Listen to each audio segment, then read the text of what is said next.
सूखी गईले पोखरा अजर गईले टपरी ए बदरी कौना बात पे कोहाई गईलू ए बदरी देखा पेड़वा झुराई गईले बदरी बनरा के पेट पीठ एक भइले घानी कह काहे होत बाटे राम मन मानी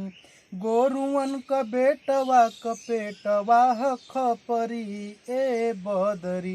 कौना बात पे कोहाय गईलू ए बदरी देखा पेड़वा झुराई गईले बदरी सझवा बिहनवा में कमवा न सपरी होत दुपहरिया भुजाई जाली मछरी नदिया में अगिया लगाए देलू जबरी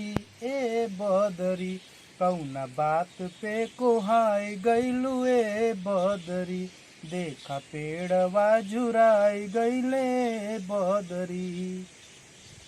कर केला मनवा मसकी जाला देहिया रोलो न जाला की मसान भइल अखिया लोरवा बहाई ना सहाई आँख कजरी ए बदरी कौना बात पे कोहाई गईलू ए बदरी देखा पेड़वा झुराई गईले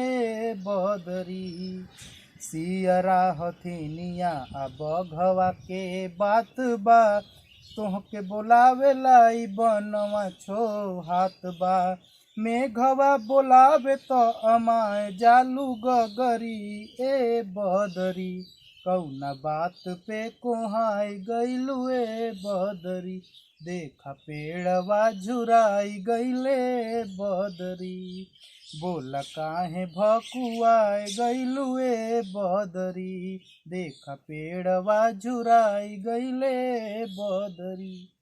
सूख गईले पोखरा अजर गईले टपरी ए बदरी कौना बात पे कोहाय गईलू ए बदरी देखा पेड़वा झुराई गईले बदरी।